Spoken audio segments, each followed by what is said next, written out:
لە درێژەی هەوڵەکان بۆ چارەسەری کێشەی پێکێنانی حکوومەتی نوێ لە عێراقدا چوارچێوەی هەماهەنگی جەخت دەکاتەوە لەسەر پابەندی بە دیاریکردنی سەرۆکوەزیران و ڕاگررتنی ڕێژەی یاسایی پەرلەمان.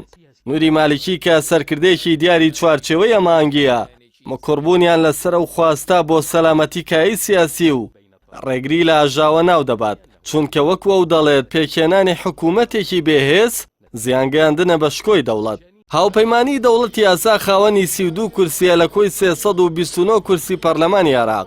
مالیکی جەختی لەوە کردەوە کە ئامانجیەوان پەکخستنی پێکێنانی حکوومەت نییە، کاتێ پێکێنانی کابینەی نوێ لەسەر بنەمای گەورەترین کوتلەی پەرلەمانی واتە پێکاتەی شیعی بێت لە دیاریکردنی سەرۆکی حکوومەتەوە بۆ پێکێنانی کابینەکەی و دانانی بەرنامەی سیاسی و خزمەتگوزاری و ئەمنی. پێشتریش لە تویتێکی دیکەدا ناوبراو بابەتی هەڵوەشاندنەوەی پەرلەمان و هەڵبژاردننی نوێی ڕەت کردبووەوە.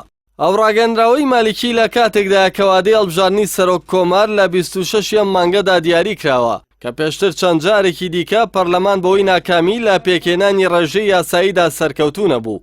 لەگەڵ بەردەوامی بنبەستی سیاسیدا هەموو سیناریۆکان چاوەڕوانکراون. دادگای فیدراڵی ڕێژەی یاسایی بە 220 پەرلەمانتار دیاری کردووە. ئەو پەیمانی سێلایەنەی سەدر و حەلبوسی و بارزانی خاوەنی 180 پەرلەمانتارە.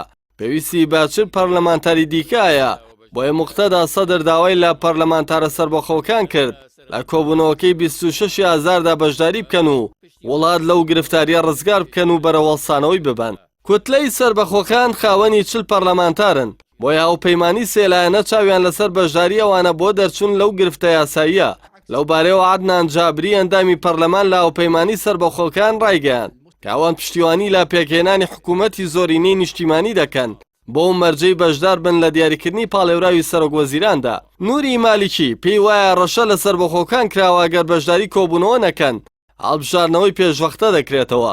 لەو حاڵەتەشدا زۆرینەی پەرلەمانتارە سەربەخۆکان کە دوای متمانەوەرگرتنیان لە جەماوەری ناڕازی سەنگەریان گوێزاوەتەوە و دەنگەکانیان بۆ بەرژەوەندی مادی خۆیان فرۆشتووە، بۆیە جارێکی تر مەحاڵە متمانە وەرگرنەوە.